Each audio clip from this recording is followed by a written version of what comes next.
Good morning students. आज हम exercise 13.2 start करेंगे, जिसका हमारा टॉपिक है ठोसों के संयोजन का आयतन। इंग्लिश में कहूँ तो volume of combination of solids. ठीक है, क्षेत्रफल हमारी पहली एक्सरसाइज में था जो हम कर चुके हैं। इसके लिए फटाफट जल्दी से मैं आपको सारे ठोस के जो आयतन हैं उनके सूत्र फटाफट बता देती हूँ। घनाभ का जो हमारा आयतन है, ये मतलब अब ये नाम से ही पता लग रहा है कि अपन इस एक्सरसाइज में आयतन निकालना है, क्षेत्रफल नहीं निकालना।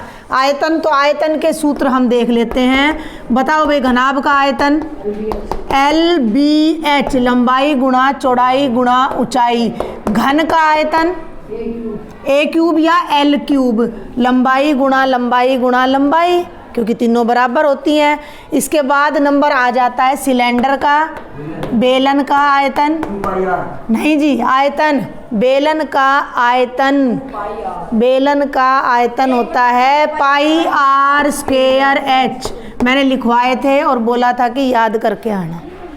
ठीक है, बेलन के बाद आ जाता है शंकु का आयतन 1/3 पाई R स्क्वायर H। शंकु का आयतन बेलन के आयतन का तीसरा हिस्सा होता है, अगर उतना ही आकार का हो और उतनी ऊंचाई का हो तो। फिर आ जाता है गोले का आयतन, फुटबॉल आ गई 3 पाई R क्यूब। और फिर आ जाता है अर्ध गोले का आयतन 2/3 पाई R क्यूब। ये सभी फॉर्मूला आपने इस एक्सरसाइज को शुरू करने से पहले अपनी नोटबुक के पेज पर लिखने हैं, फिर एक्सरसाइज स्टार्ट करनी है। 9वीं कक्षा में हमने आयतन डायरेक्ट निकाले थे। अब आपको कैसे सवाल मिलेंगे, जैसे क्षेत्रफल में मिले थे। हैं, बेलन है, बेलन के ऊपर एक शंकु खड़ा कर दिया, आयतन बताओ भाई। ठीक है, एक अर्धगोला है, अर्धगोले के ऊपर बेलन खड़ा कर दिया, आयतन बताओ भाई। तो 2 बर्तन हैं, तो 2 बर्तन में जितना सामान आता है उतना आयतन हमारा आ जाएगा।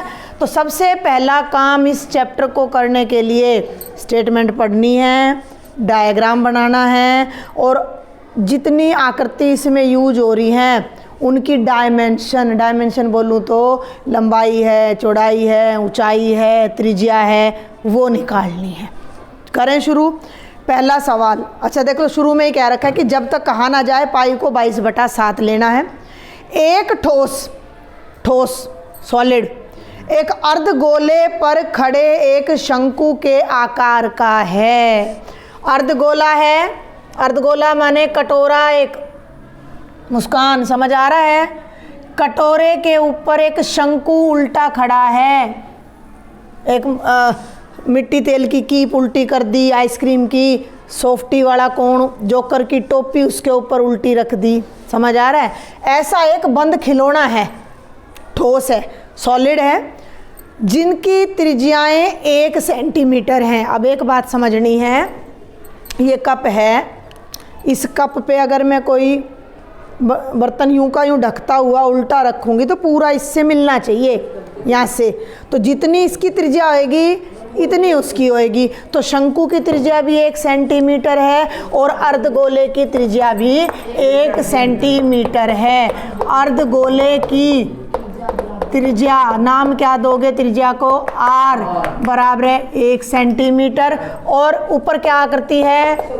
तो शंकु की त्रिज्या भी R ही रहेगी, 1 सेंट। जितना मैं पढ़ती जा रही हूँ उतना मैं लिखती जा रही हूँ। और शंकु की ऊंचाई उसकी त्रिज्या के बराबर है। शंकु की ऊंचाई त्रिज्या के बराबर है, तो यहाँ से और यहाँ तक ऊंचाई है। अब त्रिज्या कितनी है? तो ऊंचाई भी 1 है, यानी हमने बहुत ज़्यादा ऊंचा शंकु बना दिया है, पर कोई फर्क नहीं पड़ता भी, हमने तो अपना रफ डायग्राम बनाना है। यानी कि ये जो हाइट है वो भी अपनी 1 सेंटीमीटर है। तो शंकु की ऊंचाई H कितनी हो गई बेटा? 1 सेंट। देखो शंकु की ऊंचाई एक हो गई, शंकु की त्रिज्या एक हो गई, एक होती है शंकु की तिर्यक ऊंचाई। लेकिन अगर हमें ज़रूरत होगी तो हम स्लैंट हाइट निकालेंगे, तिर्यक ऊंचाई निकालेंगे। अगर हमें ज़रूरत नहीं है तो हम उस पर टाइम खराब नहीं करेंगे। और अर्धगोले में क्या होती है, केवल त्रिज्या होती है जो कि हमें मिल गई। क्लियर है? आगे बढ़ूं, समझ आ रहा है? इस ठोस का आयतन पाई के पदों में ज्ञात करो। पाई यानी आपके उत्तर में पाई आना चाहिए, पाई का मान नहीं रखना है। क्लियर है? इसका आयतन, अब तुम ये समझ के चलो कि ये एक बंद बर्तन है, इसके अंदर कितना माड़ मसाला आ जाएगा, कितना दूध आ जाएगा, या ये एक सॉफ्टी का कोण, इतनी आइसक्रीम इसमें भर रही हो तो कितनी आइसक्रीम आ जाएगी। तो क्या करें? हाँ, किस किस का आयतन? शंकु का और अर्धगोले का। तो बिल्कुल सिंपल सा सवाल है, हम लिख देंगे पूरे ठोस का। अब एक बात और है, फार्मूले आपके सामने हैं। शंकु का आयतन में त्रिज्या चाहिए और ऊंचाई चाहिए जो कि हमारे पास है। अर्धगोले के आयतन में त्रिज्या चाहिए जो कि हमारे पास है। तो सारी विमाएं हमारे पास है। फार्मूला पुट करो, वैल्यू रखो। तो क्या पहले लिखना है? अर्धगोले का आयतन जमा शंकु का आयतन। और वैल्यू को शुरू में ही नहीं रख देना है। अर्धगोले का फार्मूला बोलो भाई साथ साथ। 2/3 पाई आर क्यूब। शंकु का आयतन का बोलो, पाई आर स्क्वायर एच। अब ध्यान देंगे, 3 नीचे यहाँ भी है, यहाँ भी है, पाई यहाँ भी है, आर 3 बार यहाँ है, 2 बार यहाँ है। तो जो जो चीज़ें कॉमन है उसको बाहर ले लेंगे हिमांशु। 1/3 पाई आर स्क्वायर, ये 3 बाहर आ गया, पाई आ गया, आर 2 बार बाहर आ गया, तो 1 बार बचेगा 2r। 1/3 बाहर, पाई बाहर, आर स्क्वायर बाहर, एच रह जाएगा। पाई की वैल्यू नहीं रखनी है, बुक वाले ने मना करी है, उत्तर पाई में आना चाहिए। तो पाई बटे 3, आर कितना है? और एच भी 1 है, तो आर की जगह हम रख देंगे 1 का स्क्वायर, 2 × 1 = 1। चलूँ आगे, पाई बटे 3, 1 का वर्ग 1 हो जाएगा, 2 एकम 2 और 1 3, 3 से 3, उत्तर ही पाई आ गया। साथ में क्या लगाऊं? सेंटीमीटर। पाई गुणा 1 तो पाई हो गया बेटा। अब इकाई बता रही हूँ, घन सेंटीमीटर, ये हमारा आंसर आ जाएगा। क्षेत्रफल वर्ग सेंटीमीटर में, आयतन घन सेंटीमीटर में, सेंटीमीटर क्यूब में। सही है हमारा आंसर। समझ आ गया? मुश्किल था? आगे बढ़े, चलो। चलिए अब हम करते हैं सेकंड क्वेश्चन, एक्सरसाइज 13.2 का। स्टेटमेंट बहुत ध्यान से पढ़नी है, फिर डायग्राम ध्यान से बनाना है और उनकी डायमेंशंस बहुत ध्यान से नोट करनी है। नितेश, ध्यान यहीं रखना है बुक में। एक इंजीनियरिंग के विद्यार्थी रचेल से एक पतली एल्यूमिनियम की शीट का प्रयोग करते हुए एक मॉडल बनाने को कहा गया। एक बच्चा है, उसका नाम रचेल है, ठीक है। उसको उसके सर ने बोल दिया कि भाई एल्यूमिनियम की शीट ले ले, एल्यूमिनियम की शीट जिससे संदूक भी बनती है, पतरा, और उसको मोड़ के तूने मॉडल बनाना है। वो मॉडल कैसा बनाना है वो समझ लो कि वो मॉडल एक ऐसे बेलन के आकार का हो जिसके दोनों सिरों पर 2 शंकु जुड़ रहे हैं। गिलास है, फिर मैं इसके ऊपर भी एक टोपी रख दी और नीचे भी एक टोपी रख दी। ये हमारा डायग्राम बनेगा। डायग्राम जरूर बनाना है इन सवालों में, पेपर में भी बनाना है और नोटबुक में भी बनाना है। ये बेलन बनाना है, इसके ऊपर इतना ही शंकु ऊपर जोड़ना है और इतना ही, बस ये बम रॉकेट टाइप का कुछ बन गया उस, हाँ, कुछ बेलन टाइप का भी हो सकता है। बित्ती बन गई। वैसे गिल्ली डंडा जो हम खेलते हैं ना, तो वो गिल्ली बन गई है, ऐसे मारा और ये यार, ठीक है, गिल्ली डंडा बन गया, गिल्ली बन गई है। इस मॉडल का व्यास 3 सेंटीमीटर है। ध्यान देंगे, व्यास। बात वही है, इसका भी थोड़ा सा फर्क आ गया यहाँ पे, पर तुम ध्यान मत देना, सफाई से बनाना मॉडल। हाँ, ये पतला हो गया नीचे से थोड़ा। तो इसका व्यास 3 है, व्यास 3 है, तो त्रिज्या कितनी है भाई? मॉडल का व्यास 3 सेंटीमीटर, मॉडल की त्रिज्या को नाम दे देना r, 3/2। डेसिमल में बदलने की कोशिश कम करना, दशमलव आपको तंग करेगा फिर। ठीक है, आगे बढ़ो। और इस मॉडल की लंबाई 12 सेंटीमीटर है। पूरे मॉडल की लंबाई 12 है मुस्कान। यहाँ से लेके और यहाँ तक की पूरी हाइट, नहीं बहुत ध्यान से समझो एक बार, जल्दी मत। ये 3 है, ये हाइट 3 थोड़े, ये जल्दी क्यों कर रहे हो तुम? ये 12 सेंटीमीटर है, बिल्कुल जल्दी नहीं करनी है, नहीं तो यहाँ नंबर कट जाएंगे फिर तुम्हारे और समझ भी नहीं आएगा। हाँ, इस लाइन को नहीं पढ़ा ना। प्रत्येक शंकु की ऊंचाई 2 सेंटीमीटर है। हाँ, ये हाइट 2 है, यहाँ तक आपकी हाइट कितनी है? 2 सेंटीमीटर है और 2 ही नीचे है, तो बीच की ये जो हाइट है ये कितनी बची? 8 कैसे बची? 2 और 2 4, 12 में से 4 गए 8। अब ध्यान रखना है इनको, या तो इसको तो h1 कर लो, ठीक है, बेलन की ऊंचाई को तो h1 कर लो, ठीक है। लिखें एक बार, मॉडल की व्यास हो गया, मॉडल की त्रिज्या हो गई। अब बेलनाकार भाग, बेलनाकार भाग की ऊंचाई h1 12 घटा 2, ये बल्कि बाद में आना था, पहले हमें शंकु आकार की लिखनी चाहिए थी, है ना। शंकु की लिख लेते हैं पहले ताकि शंकु की उसमें से घटा दें। शंक्वाकार भाग की ऊंचाई बराबर है 2 सेंटीमीटर, ठीक है। अब हम लेते हैं कहाँ, ठीक है, वो कोई दिक्कत नहीं है, तुम ध्यान दो। बेलनाकार भाग की ऊंचाई हो जाएगी 12, 2 ऊपर 2 नीचे, 12 घटा 2 जमा 2, 12 घटा 4 यानी कि 8। भाई बेलनाकार भाग की ऊंचाई 8 आ गई, त्रिज्या 3/2 आ गई। शंक्वाकार भाग की ऊंचाई, इसको ना, इसकी ऊंचाई को नाम दे देना भैया h2। हाँ, चाहे कैपिटल H नाम दे दो, चाहे h2 नाम दे दो, वो तुम्हारी मर्जी है, ठीक है। शंक्वाकार भाग की ऊंचाई आ गई, त्रिज्या आ गई, बच क्या गया? सारा आ गया हमारे पास।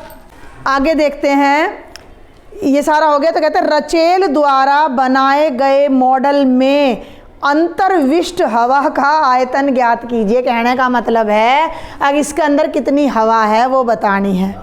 हवा यानी इसका आयतन, आयतन किस किसका? बेलन का और 2 शंकु का आयतन, ठीक है। तो मॉडल में आने वाली हवा का आयतन, मॉडल में आने, अंतर्विष्ट हवा है तो मॉडल में हवा का आयतन, मैं सिंपल लिख रही हूँ, मॉडल में हवा का आयतन बराबर है बेलनाकार भाग का जमा 2 शंकु का आयतन, ठीक है, जमा 2 शंकु का। मुश्किल नहीं है, बेलन का आयतन का फार्मूला बताओ जल्दी से। पाई r स्क्वायर, h नहीं आएगा, h2 लगा देंगे, बेलन का h2 है। और शंकु का दुगुना करना है, 2 बाहर, शंकु का आयतन बताओ 1/3 पाई r स्क्वायर, h1 आ जाएगा। फर्क समझ में आ गया? कॉमन ले लो, पाई कॉमन ले लो, दोनों में है, r स्क्वायर कॉमन ले लो, दोनों में है, h2 जमा, ये भी तो आएगा 2/3 h1। आगे बढ़ूं, अब इसने मना नहीं किया, पाई का मान हमने रखना है, तो पाई की जगह तो रख दो 22/7, r की जगह रख दो 3/2 का वर्ग, ब्रैकेट में ध्यान देना भाई, h2 8 है, जमा 2/3 h1 कितना है? 2 है, ठीक है। ये दिखाई दे रहा है यहाँ तक? इधर कर देती हूँ अब मैं बाकी का सॉल्यूशन। एक बार इसको देखो, 22/7, इसका वर्ग कितना हो जाएगा? 9/4। तो ये आ जाएगा बेटा 22/7 गुणा 9/4, ब्रैकेट में ध्यान देना 8 जमा 4/3 बनेगा, ठीक है। 8 जमा 3 8 24 और 4 28/3। अब जो भी कटता है वो काट दो, कट रहा है बहुत ध्यान से देखो, 7 चौक 28 और 3 तिया 9 और 22 तिया 66 घन सेंटीमीटर। अरे 7 चौक 28, सिंपल काटा है मैंने तो। तुम 2 बार काटते, 7 चौक करते तुम, और फिर 4 से 4 काटते, 7 चौक 28 से 28 मैंने सीधा काट दिया। 3 तिया 9, 22 तिया 66 घन सेंटीमीटर हमारा उत्तर आ गया। सही है या नहीं है देख लो। मुश्किल था, आगे बढ़ूं? चलो फटाफट। चलिए तीसरा सवाल देखते हैं। हाँ, गुलाब जामुन है, मुंह में पानी आ गया होगा। एक गुलाब जामुन में उसके आयतन का लगभग 30% चीनी की चाशनी होती है। इस लाइन को समझो। जितनी उस गुलाब जामुन की वॉल्यूम है, जितना आयतन है उसका, ठीक है, जितना उसके अंदर माड़ मसाला लग रहा है उसका 30%, बहुत ध्यान से समझना इस बात को, कि जितना मटेरियल लग के वो गुलाब जामुन बन रहा है वो उसका आयतन है, और उस आयतन का 30% उसके अंदर क्या डली हुई है?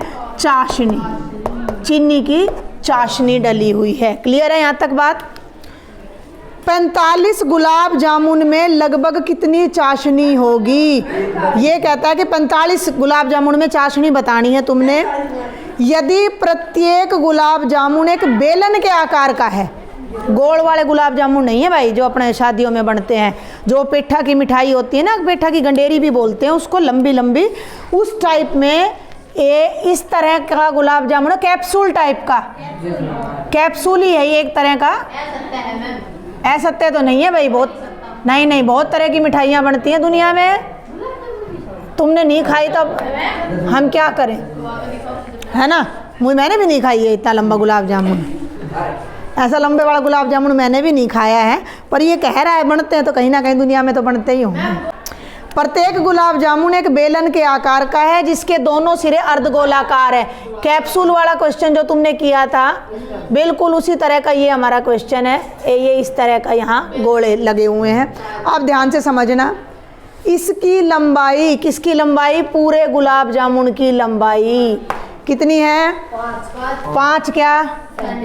ये 5 सेंटीमीटर है पूरे गुलाब जामुन की लंबाई, और पूरे गुलाब जामुन का जो व्यास है वो 2.8 सेंटीमीटर है। करेंगे क्या?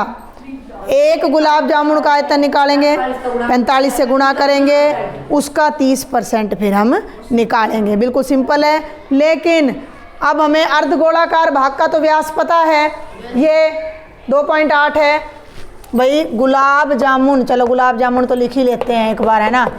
गुलाब जामुन के अर्धगोलाकार भाग का व्यास, अर्धगोलाकार भाग का व्यास कितना है?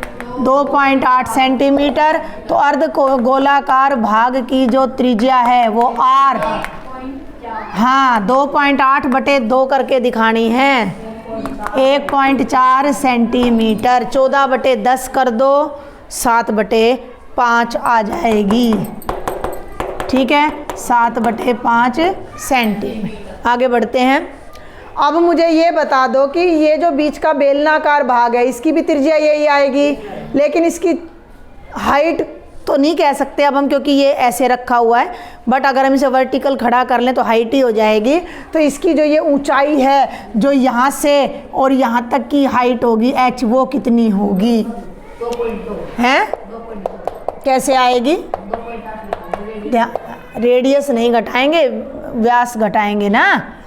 अरे ये 1 पॉइंट, ये त्रिज्या है, ये भी त्रिज्या है, 1.4 है, ये त्रिज्या है, ये हाँ 1.4 इधर है, 1.4 इधर है। 5 में से 2.8 घटाओगे 2.2 आ जाएगा हमारा जो भी है। ठीक है, तो बेलनाकार भाग की त्रिज्या भी कितनी हो गई? 7/5 सेंटीमीटर। और बेलनाकार भाग की ऊंचाई h, ध्यान देना, 5 घटा 2.8 यानी 2.2 यानी 22/10 यानी 11/5 सेंटीमीटर। ठीक है पंकज, ध्यान दे ले।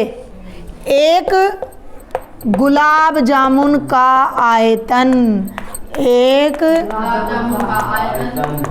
बराबर है, ध्यान देना है, बेलनाकार भाग का आयतन लिख लोगे भाग का आयतन जमा 2 अर्धगोलों का आयतन। ये लिखने के ही नंबर हैं। V फॉर वॉल्यूम होता है, वॉल्यूम माने आयतन।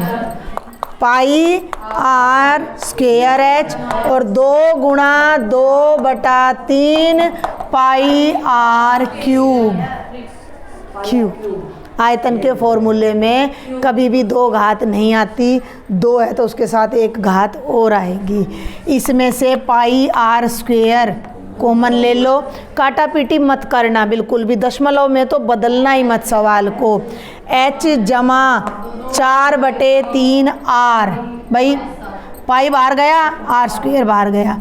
पाई का मतलब है 22/7, आर का स्क्वायर 7/5 है, डायरेक्ट कर दूं 49/25। h का मतलब है 11/5 जमा 4/3 गुणा 7/5। इसको 7 के साथ 45 में और बदल लो। ये है 1 गुलाब जामुन का आयतन, यहीं लिख दो 45 गुलाब जामुन का आयतन। 45 ये दिखाई दे रहा है इसमें पक्का। 45 गुणा 22/7 गुणा 49/25 और इसको हल कर लो 28/15। अलग से हल कर दूं मैं इसको। 11/5 जमा 28/15, 5 तिये 15, 11 तिये 33, कितना आया 61। 61 काटो है 7 7 49, 15 तिये 45 और नहीं कट रहा, और नहीं कटेगा। अब ये गुणा बड़ी लंबी पड़ेगी। 22 तिया 66, 66 गुणा 7 एकम 7, 7 छिक 42, 427। क्या किया है मैंने, समझ आया? क्या समझ आया? 22 तिया 66, 7 एकम 7, 7 छिक 42, 66 गुणा 427/25 घन सेंटीमीटर। ये 45 गुलाब जामुन का आयतन आ गया। अब इनमें हमने बतानी है चाशनी कितनी है। हाँ यहीं पे कर देते हैं ना। 45 गुलाब जामुन में चाशनी बराबर है आयतन का 30%। ठीक है भाई, आयतन कितना है 66, 27, 25 का मतलब गुणा 30/100। 0 से 0 कट गया, 2 तिया 6, 2 तिया 6, 2 पंजे 10। और अब ये हल करना है। ठीक है मैं करती हूँ। 33 तिया 99 गुणा 427/125। चलो मैं बताती हूँ, देखो एक बार 427 को 99 और तो नहीं कट रहा नहीं है, नहीं 63, 6 9 दूनी 18 और 6 24, 2 9 चौक 36 और 2 38 और 3843 ही यहाँ आ जाएगा। 3 हमें लगभग बताना है, लगभग 7 12 12 4 ये आ गया 42,273/125। अब इसको करेंगे भाग 125 से। 12 दूनी 24, 125 दूनी 250, 12 तिये 36, 3 पे जाएगा ये 375 आ जाएगा। ठीक है, 12 में से 5 गए 7, 11 में से 7 गए 4, फिर 7, फिर देख लो इसको, फिर ये 3 पे जाएगा। ठीक है 375, ये 7 यहाँ उतार लिया, भाग आनी चाहिए 0 1, ऊपर से हमने उतार लिया 3, 8 पे जाएगा 1000 आ जाएगा, सीधा करके देख लेना। अब शेषफल बच गया 23। तो ये पूरा नहीं कर रही अब मैं इसको, तुम भी इतना करके इसको, इसने क्योंकि लगभग पूछा है तो 338 सही 23/125 जो कि कितनी हो जाएगी 338 सही 23/125 आ गया। उसने लगभग उत्तर पूछा है तो हम लिख देंगे 338। अब ये ग्राम वगैरह इसने बताया नहीं है तो आपको इकाई इसके साथ लगाना मत। इतनी चाशनी उन 45 रसगुल्लों में फालतू पड़ जाएगी तो कोई दिक्कत नहीं है, खाई जाएगी, बच जाएगी, काम आ जाएगी। ठीक है, ये था क्वेश्चन नंबर 3। अब हम देखते हैं क्वेश्चन नंबर 4। एक कलमदान, कलमदान बोलूँ तो पेन स्टैंड, घनाभ के आकार की एक लकड़ी से बना है। हमारे पास भी ना कुछ कुछ ऐसा कलमदान हमारी किट में है, दिख रहा है ये कैमरे में, ये घनाभ ही है लगभग, घनाभ तो बिल्कुल नहीं है, लेकिन देखो मैं अगर इसको निकाल, ये देखो ये मतलब थोड़ा सा यहाँ से इसमें बैंड है, लेकिन ये घनाभ की आकृति ही है, ठीक है। और इसमें ये छेद भी हो रहे हैं, यानी हम इनमें पेन डाल सकते हैं। तो इस तरह का एक पेन स्टैंड है जो घनाभ है, ईंट मान लो, ईंट की तरह का पेन स्टैंड है और उसके अंदर छेद हो रहे हैं। कैसे छेद हो रहे हैं अब ये समझना। एक कलमदान घनाभ के आकार की लकड़ी से बना है जिसमें कलम रखने के लिए 4 शंक्वाकार गड्ढे बने हैं। देखो बेटा हमारे पास एक और चीज़ है, ये घन है, ऐसे जोड़ दोगे तो घनाभ है, इसमें ये छेद है, ये क्या दिखाई दे रहा है आपको, शंकु। पेंसिल आगे से ऐसी ही होती है, पेन भी आगे से, तो इसको इसमें ऐसे डाल देंगे तो ये कल्पना हम कर सकते हैं कि ये हमारी पेंसिल शंकु के आकार की आगे से छिली हुई, 1 गड्ढा, 2 गड्ढा, 3 और ऐसे 4 गड्ढे एक घनाभ के अंदर बने हुए हैं। बने हुए हैं तो ये चीज़ इसमें से गायब हो गई। समझ आ रही है कहानी, समझ आई है, समझ आई। घनाभ आकृति दे भी रखी है किताब वाले ने, देखो बिल्कुल इसी तरह का हमारा जैसा है ना, ऐसा इन्होंने दे रखा है, हमने इसके अंदर पेंसिल डाल के भी दिखा रखी है। अब ये कहता है कि घनाभ की विमाएँ 15 बाय 10 बाय 3.5 सेंटीमीटर हैं। घनाभ बनाना भी बताया हुआ है मैंने आपको। आप एक इस तरह की आयत बनाओ, एक और उसके बीच में से आप बड़ा लेना है तो ऐसी बड़ी आयत बनाओ। 1 मिनट ऐसे ले लो ना ये, ठीक है। और फिर ये और ये इस तरह से आप मिला दोगे तो ये तो आपका घनाभ तैयार हो जाता है। इसमें यहाँ 4 गड्ढे हैं जिनके अंदर हम पेंसिल डाल रहे हैं। इस घनाभ की लंबाई 15 सेंटीमीटर है, चौड़ाई 10 सेंटीमीटर है और ऊंचाई 3.5 सेंटीमीटर है। थोड़ा सा हम इसको शॉर्ट में करें तो घनाभाकार भाग की लंबाई, the length of cuboidal part कितनी है, 15 सेंटीमीटर। चौड़ाई लें तो ये मैं यहाँ शॉर्ट में ले रही हूँ, पूरा लिखना है। घनाभाकार भाग की ऊंचाई 3.5 सेंटीमीटर। जो मैं पढ़ती जा रही हूँ वो मैं लिखती जा रही हूँ, मैं कुछ भी नया नहीं कर रही। प्रत्येक गड्ढे की त्रिज्या 0.5 सेंटीमीटर है। ये गड्ढा जो हो रहा है इस गड्ढे की त्रिज्या 0.5 सेंटीमीटर है और गहराई, ये गहराई ये इतनी, ये हाइट होती है, देख लो भाई अब सामने है, ये हाइट होती है और ये स्लैंट हाइट होती है। तो ये हाइट 1.4 सेंटीमीटर है और शंक्वाकार भाग की जो त्रिज्या है वो कितनी है, 0.5। तो उसको भी नोट कर लो। शंक्वाकार भाग की, अब एक बात का ध्यान रखना है, यहाँ त्रिज्या तो हो गई भाई 0.5 सेंटीमीटर और शंक्वाकार भाग की जो गहराई है, ऊंचाई नहीं लिखा इसने, गहराई। एच मत यूज करना क्योंकि एच पहले आ लिया, या तो H1 ले लो या बड़ा एच ले लो, एक ही उसमें 2 एच यूज करना, तो H1 H2 लो या बड़ा एच ले लो। कितना है ये, 1.4 सेंटीमीटर। अब मेरी बात ध्यान से सुनो। पूरे कलमदान में बनी लकड़ी का आयतन ज्ञात करो।